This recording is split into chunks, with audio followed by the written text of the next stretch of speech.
how crucial is it for all of you in the lung cancer treatment world desperate to get people to get screened?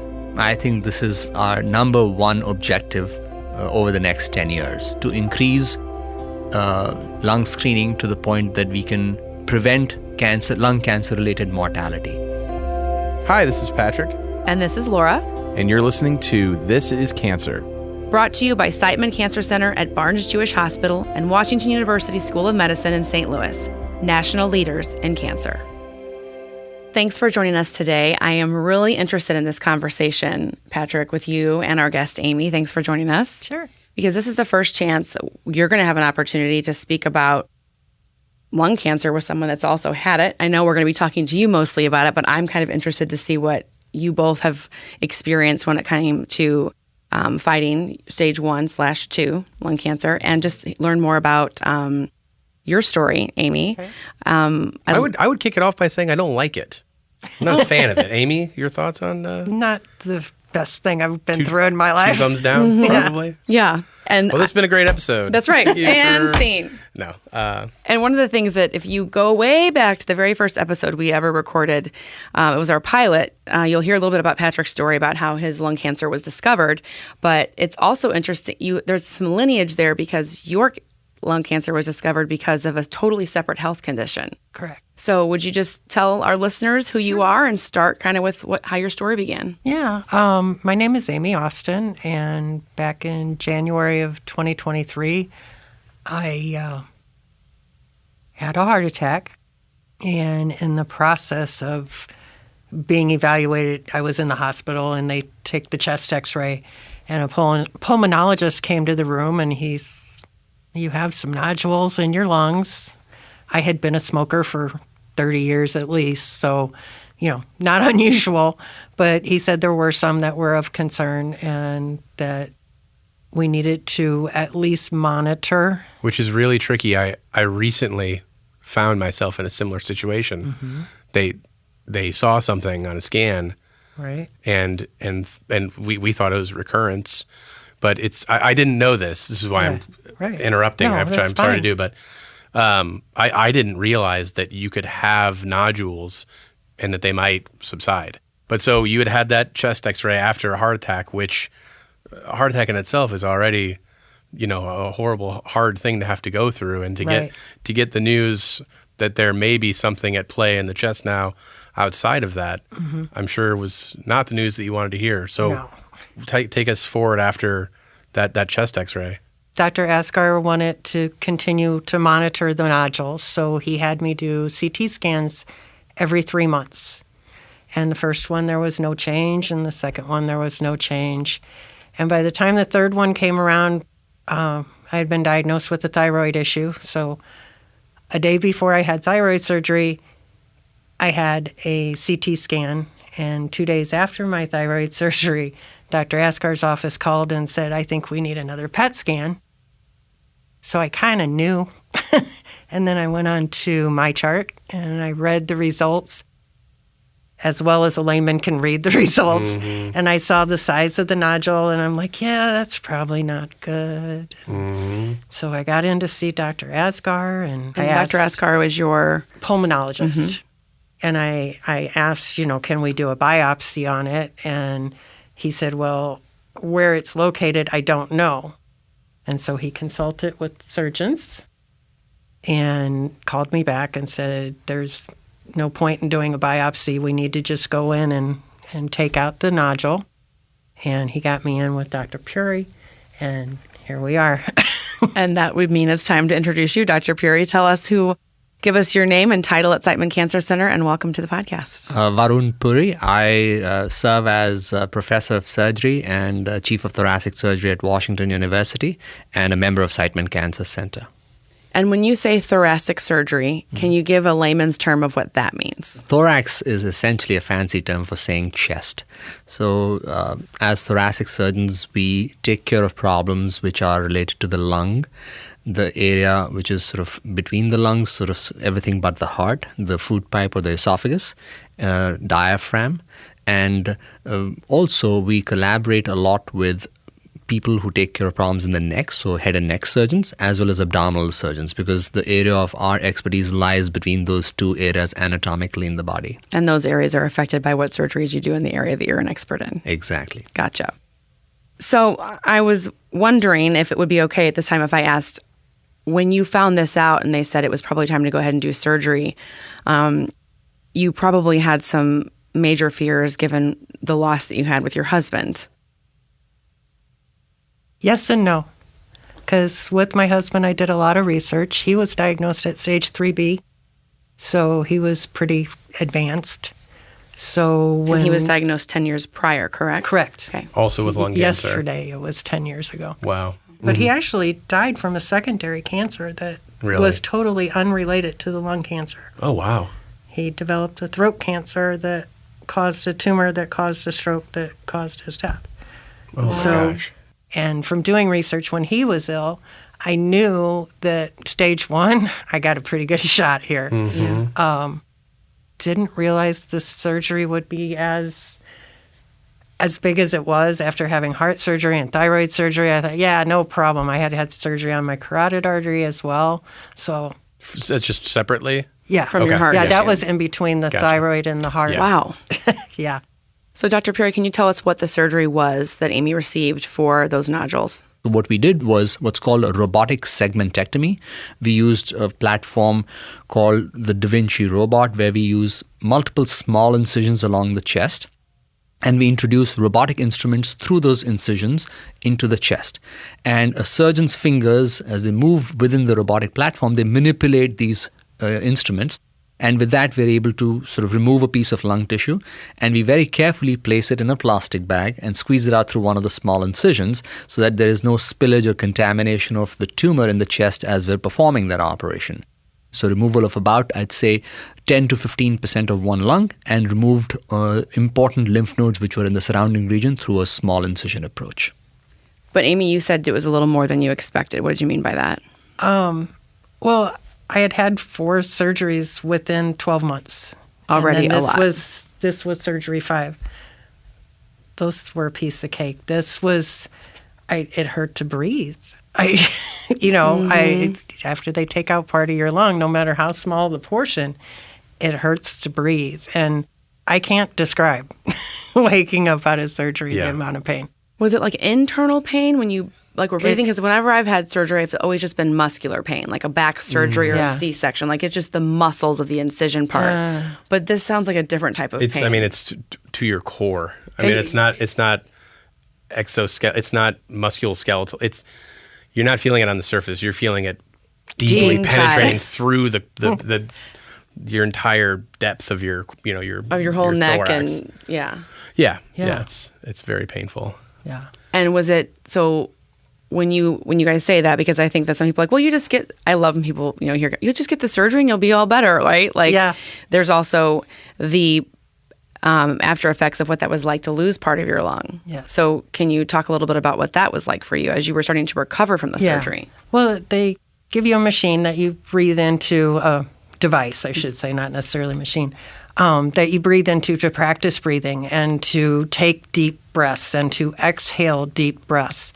The little ball. That'll Yeah, show yeah. your- The pneumonia You thing get that it- they your go. lung- Yeah, it's get called it in spur. the- It's Incentive spirometer. There you spirometer. go. Yeah. You get it in a little smiley face. Yeah. That is work. That's like working out. That's It's like the thing at the fair where you like hit it with a hammer and it goes whoop. Yeah. ding. Yeah. No, You know, yeah. Yeah. So it's just Yeah. that, but it's just a sad little. Yes. thing Yes. They going give like it to a that lot with of your people for breath. lots of different Yeah. surgeries just to make sure that you're clearing out your Yes, lungs. right. And Yeah. yeah. exactly. And so you were recovering in the hospital for how long? I was in the hospital for 5 days, and then I went home. I still had my chest tube in, and I had the chest tube in for exactly 2 weeks. Then went to the office and had it taken out. Which also does not feel great. No, I was really looking forward to getting rid of the chest tube. Yeah. And that chest tube is the Drain. drain, so that can drain Yes. the fluids off your lungs. Yeah, And so nothing was found in the lymph nodes, Correct. correct. which was huge, correct? Yes. And Patrick, you had a little bit of a different experience with that. Yeah. I had, we didn't do Da Vinci. My surgeon went in by hand and did a full lobectomy of the top half of my left lung. So there's just those two lobes there. So, I mean, that's 50, 60% of my left lung capacity gone. And then, I was stage 1, but then it was in 2 of 9 lymph nodes. So then I was staged 2B, which then meant chemo regimen and stuff. So we did the surgery, did chemo, and then I was in a clinical trial for 2 years with crizotinib, which wasn't fun, but I wanted any advantage that I could get. And so after that, was there any radiation or chemotherapy required? No, I was very lucky. I can't say how lucky I was. I mean, it got caught so quick. Within 2 months of having the thyroid surgery, I had part of my lung removed. That's how fast the process went and how quick it was. It was amazing. Amy talked about pain after surgery. Pain after chest surgery is generally speaking somewhat more than any other operation simply because every rib has a nerve associated with the rib. So even if you make 4 or 5 small incisions, which is what we did in this case, is we make incisions next to the ribs. And the rib has the nerve which gets irritated by those incisions. So people tend to have significant chest wall pain for a period of time. Generally speaking, that subsides over a period of time. That's one thing. The other thing is that when we do a segmentectomy, which is trying to save more lung tissue, we actually have to cut across planes which have to heal, which is why in many people who undergo segmentectomies, there's a slightly longer duration of having the chest tube in place to allow the lung to heal. So if we do lobectomies, take out more lung tissue, you can actually take out the drains faster. So, but in an effort to preserve lung tissue, you tend to tolerate what's called a little bit of air leaking from the lung for a few days. Until that is sealed up or healed, that's when we take the drain out. And that's often done in the office. I wasn't going to rub it in, Amy, but I got my chest tube out before I went home. Sorry. Oh, man. I didn't want to go home with the chest tube. I kept trying to tell them that I had to stay in the hospital. Yeah. And then finally they're like, you have to leave. And you do what you got to do. But when you talk about the nerves in the chest and around the rib cage, I could feel every single one of them. I still feel it every now and then if I... Really? Because, your anatomy will shift. Yes. I mean, I think even more so maybe with the lobectomy, just because there's more of a cavity in there. Yeah. I'm speculating about something I could literally Dr. just ask Puri, you. Could you confirm that medical statement? Here's what I think. Hang on a minute. Let me keep going. Well, actually, there is more shift after a lobectomy, simply because what happens is that when you take out more lung tissue, the body tends to fill that space up. So what happens is the ribs come in a little bit closer. The diaphragm, which is the muscle that separates the chest from the abdomen, rises up a little bit. The heart moves over a little bit. And the remaining part of the lung inflates a little bit more than what it normally does. So every part in the body sort of contributes a little bit to filling up that space. Obviously, if you undergo a segmentectomy or the smaller removal of lung tissue, which Amy had, there's not a whole lot of shifting that needs to happen with that. So with a thoracotomy, also a little bit more shift. Yeah. Yeah. And didn't you, I think some people, and we talked about this briefly after you had that you were under the impression that a lot of that lung tissue would I think I was being a little optimistic, but yes, it was explained to me by my team that, hey, in these early days post lobectomy, if you can, bear it, the more you can work out that lung, the more it'll expand. And there's kind of a narrow window on how long it's capable of doing that. So I was really trying to push it the first couple weeks and months after my lobectomy, because in my head I was like, well, I'll just stretch this other lung into... I mean, I knew it would never be the same, but I tried my best to take advantage of that, but I don't think it really is that much. Really a thing? No, that is totally a thing. Oh, I believe it. I just don't think I it wasn't like they lied to me or anything. I think it just in my head I was like, oh, I'll just grow it back. I'll bump this 40% back up to 60. It's not going to happen. But what happens over a period of time, and we know this happens over a period of 3 to 12 months, there's something called remodeling that occurs in the body. So if you remove a piece of lung tissue, things don't grow back. Or the lung is not an organ like most other organs in the body that does not regenerate. However, over a period of time, the remaining part of that lung and the opposite lung, they increase in both size and capacity to partly take over the function of what was removed. Most people never get back 100% to their baseline, but you'd be surprised at how close a lot of people get to that baseline over that 6 to 12 month period of time. So the time to remeasure things is not early, but after about a year or so. I don't know that most people listening or most people, and maybe they do know, I'm not sure who knows their cancer stats, but lung cancer is the number one killer of men and women in the United States, correct? That is correct. And it's actually more common as a cause of cancer-related death than the next three most common. So if you look at the top four, lung is number one, and the next three don't all put together amount to the number of cancer deaths as lung cancer does. And so one of the things that I think is interesting about both of you, Patrick and Amy, is that you had, Patrick had slipped and fallen and on a vacation and finally went and got... Yeah, I thought I cracked a rib. Right. That's why I went in there, and they said, no, it's just really badly bruised, but you've got something on your lung. Well, let's watch it, right? Right. But the number one reason, I'll use my medical degree now, Patrick, that I believe lung cancer is the most deadly is because it's often caught in its late stages. Is that correct? That is correct. And so if you don't have a smoking history, would you go get screened? No. So there's two ways lung cancer is detected early. One is if people have a significant history of smoking, and there are certain set criteria for when you can go ahead and get what's called screening for lung cancer. The other way in which we detect lung cancer early is what's called an incidental CT scan or an incidental X-ray. So if you're undergoing an X-ray for having a fall or having heart disease or some other illness, and you just undergo that X-ray or a CAT scan oftentimes, because people show up in the emergency department with a number of symptoms for which they undergo CT scans. CT scans are ubiquitously available now, and they're easy to get, so people get them a lot more. And on those, oftentimes you pick up an abnormality which would have never been picked up, particularly if you don't have a reason to ever get screened. And unfortunately, those patients would have come up when they had symptoms, which almost always means late-stage disease where it's not curable.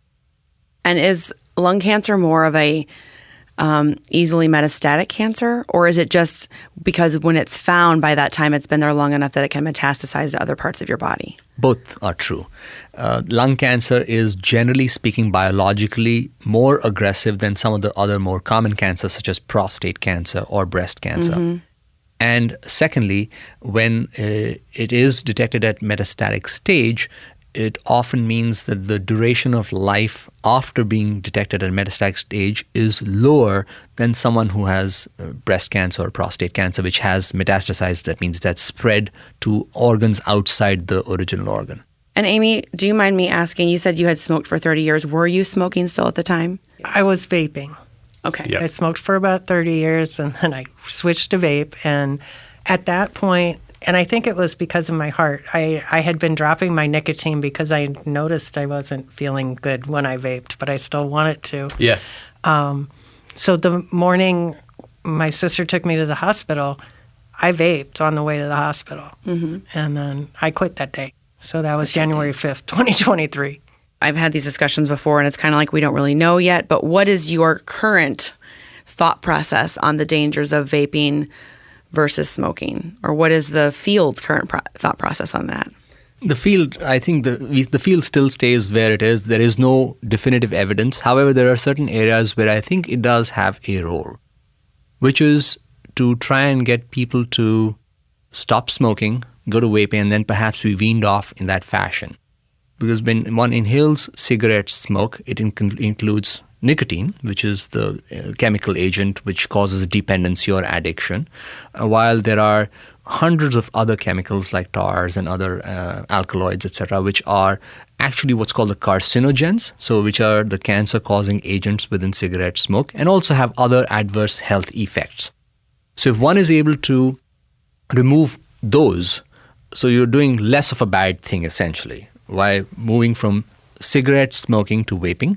And there are patients who talk to us about vaping in the preoperative period, so stopping smoking, doing vaping for some time, and then perhaps completely getting off vaping before they come to surgery is something that we actually are okay with. But you're right, there is no clear definitive evidence in the field which points to that this is safe, safer, or unsafe. We will know over the next several years. So it makes sense that, Amy, you thought, I'm going to do this. I think this will be safer for my lungs, given what I went through with my husband. Yeah, that is what I was thinking. And then the last couple years especially, I was reducing the amount of nicotine that I was taking in with the vape, so that when I did have the heart attack, it was easy to just say, okay, I'm done, because I wasn't getting very much nicotine.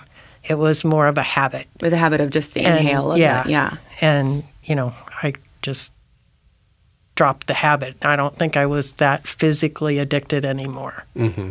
How hard is it to get people that are smoking to come get a lung cancer screening? It is exceedingly hard.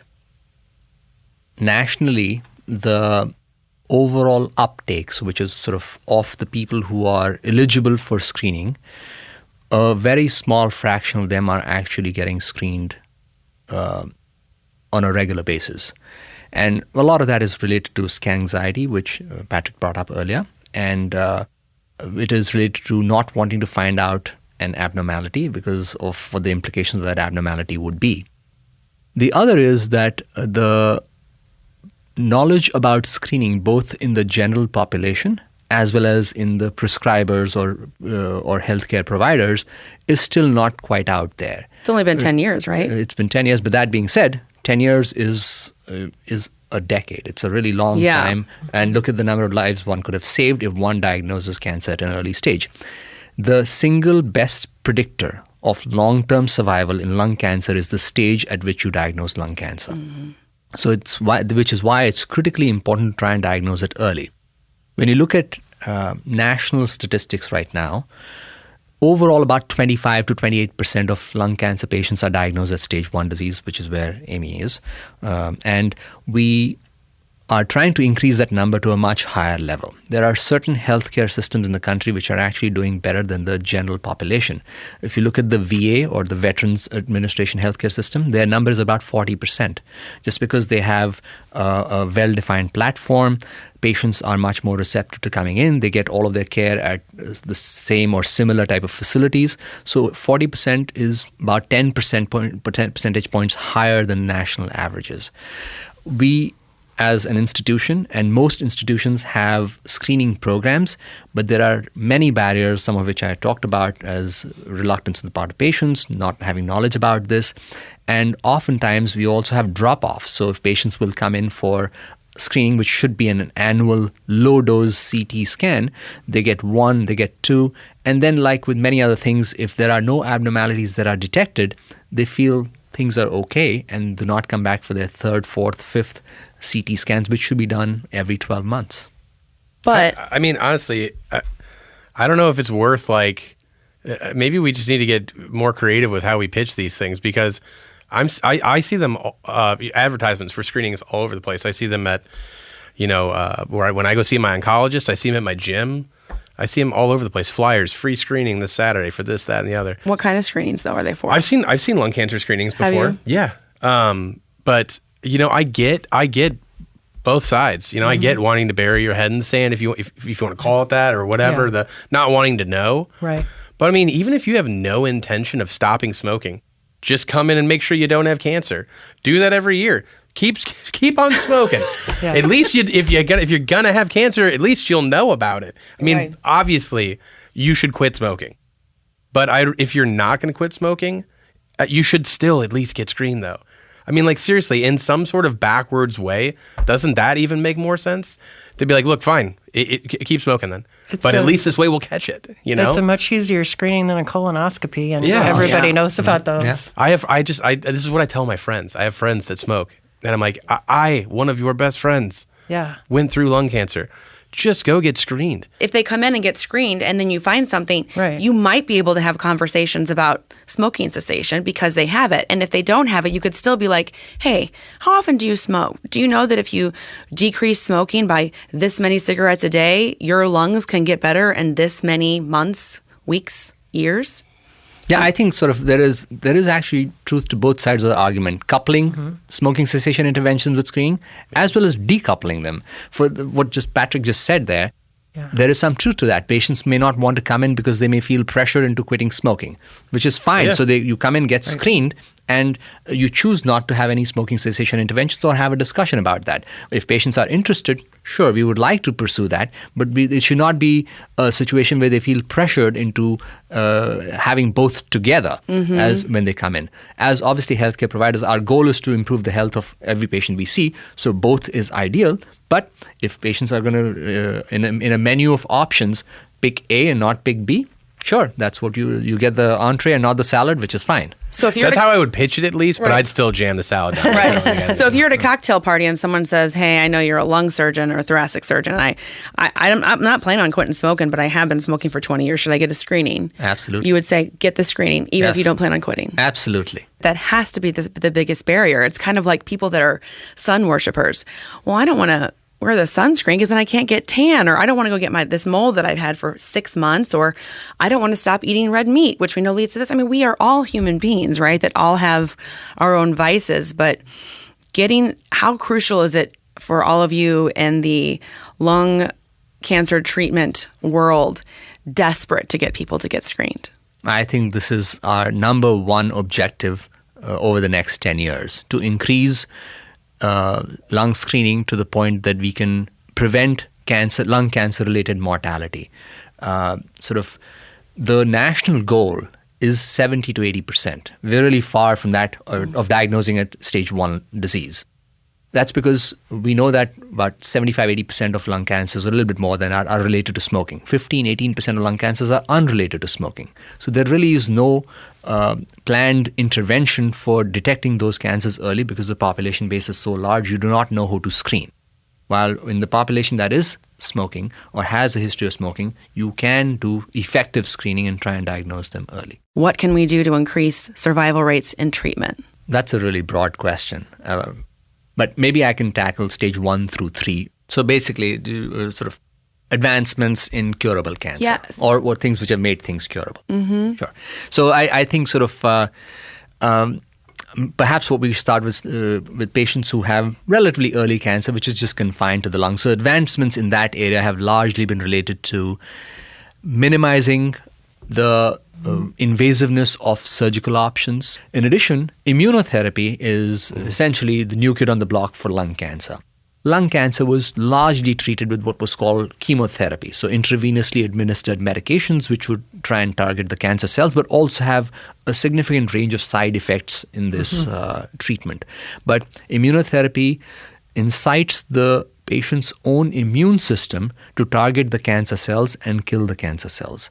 So together, these two things, which is what we call targeted therapy and immunotherapy, have made a remarkable difference. And lung cancer was overdue for seeing such progress, and we're actually very pleased with how things are moving. And I also think that with the number of trials that are ongoing right now, looking at these kinds of specific therapies, we will have even better therapies for lung cancer in the next 5 to 7 years. Amy, I'm curious, with going through what you did with the heart attack and then going through the thyroid issue and the lung surgery, how do you feel overall when it comes to? Well, I'm back to working out at least 3 times, usually 5 times a week. I try and walk every day. I get 250 steps a day, or an hour every day. And then I try and walk 30 to 40 minutes a day. And I'm getting better. I mean, I'm still not as strong as I was. I still get worn out quicker than I did before all of this. But I'm getting back to normal, and actually a little better than normal if you go pre-heart attack. And how are you doing with not blaming yourself? You just can't dwell on the bad stuff in life. You got to let it go. And, 20 years ago, I probably couldn't have said that. Mm-hmm. But, as you grow, you learn, you got to forgive yourself. You got to forgive others. And if you can't forgive yourself, who's going to forgive you? All right. And do you have any advice for anyone that might be listening who's loving someone through a late-stage lung cancer diagnosis, or fearful of one coming from someone they love, that you might be able to, and maybe you don't, but I'm just curious because you've been through it. Or any stage cancer diagnosis. Because you've been a caregiver, and your sister helps you as your caregiver, and so you've seen both sides. Just really have to be supportive and have to try and meet the person where they are, rather than trying to make them go the way you want them to go. Mm-hmm. But yeah, the caregiver is definitely the harder position to be in. I truly believe that. Yeah. And I don't know how to make that better for people. It's kind of their own journey, right? It is. And you got to look for the small stuff and be grateful for the small things, and no matter what the situation is, there's always something to be grateful for. And my sister's going to hate me saying this. My mother always said everything happens for a reason. And I believe that. And it may not be for you. The reason may not benefit you. It may benefit someone else. But things are the way they are for a reason. And you just have to roll with it. Yeah. What did you say to me yesterday when we were talking on the phone? You said, when we were talking about having good days and bad days. Oh, the pity party? Yeah, you had a good analogy. Yeah, everybody can party. You know, partying's good. You need a pity party every now and then. And you go with that and you have your party, but then you let it go because too much partying is bad for you. It doesn't matter what kind of party it is. Right. It's too much of it is bad for you. So I have a question about screening while we're talking about, the main things to be aware of. What does someone have to do to get screened? What does it take to be eligible? And if you're eligible, what would you do to get screened? I think there are certain specific criteria for how long you've smoked, what your age is, etc. So I think those are actually on the Siteman website. Okay. There's a link to that, and you can go right there and see if you're eligible for screening. So a layperson couldn't just opt for lung screening. You'd have to say, for insurance to cover it at least, you'd have to be 45 and have smoked this long, or on and so on. That is correct. So you have to meet certain eligibility criteria, and those are largely related to the evidence in the field. And the benefit is, obviously, if you detect cancer early, you can cure it. But the risk is twofold. One is sort of you overdiagnose lung nodules. Majority of lung nodules are not cancer. But if you diagnose a lung nodule, that may lead to procedures which are not necessary in certain situations. So there has to be some degree of clinical judgment in that. So if you overdiagnose a lot, then you have many abnormalities you need to follow. Right. That makes sense too. I mean, we've talked about it across several episodes on the show, but the tendency to Google something or get on WebMD and jump to conclusions, or to read the test results on something like MyChart and how it'll look foreign to you. It's a personal example is like, I had this lung nodule pop up. I had a CT scan and it showed a nodule. I'm reading the test result and immediately seeing new lung nodule, this dimension by that dimension, and in my head immediately it equaled cancer recurrence, and now we're back on the path. And I was ready to jump off a cliff. I mean, there's no question about it for me. You follow it up with a PET scan, and my oncologist saying, hey, by the way, people that don't have lung cancer get lung nodules. So this is very small. We need to monitor it, see if it gets bigger or smaller, and then do a PET scan and see if it uptakes anything. I didn't know that. So that's something that, you could just read one piece of information and completely misinterpret it and not have a whole piece of the puzzle. We are not oncologists. You can't Google the answers. I mean, if you want to do the homework and go to a reputable website and try to educate yourself, that's one thing. But to speculate and try to interpret this stuff is not within the layman's capability. Yeah. Well, I really appreciate you, Amy, coming today and being so open about your diagnosis and your husband's, because, we were talking even over at lunch before we did this. We don't want anyone to ever feel when in a conversation or listening to this that this is a conversation meant to shame anyone or make them feel guilty about their health, but more so just to talk honestly about lung cancer, because it is such a dangerous cancer. And Dr. Puri, what you were saying is the screening, if you're eligible, is the number one defense for it. Yeah, it's not about woulda, coulda, shoulda. There's one way, and it's forward. Yeah. There's no value in looking back. Well, thank you both for joining us today, Amy and Dr. Puri, and we hope that we can get that screening to that 70 to 80%. Yeah. Right? Yeah. That's the goal. Thanks for joining us today, guys. Thank you. Thank you.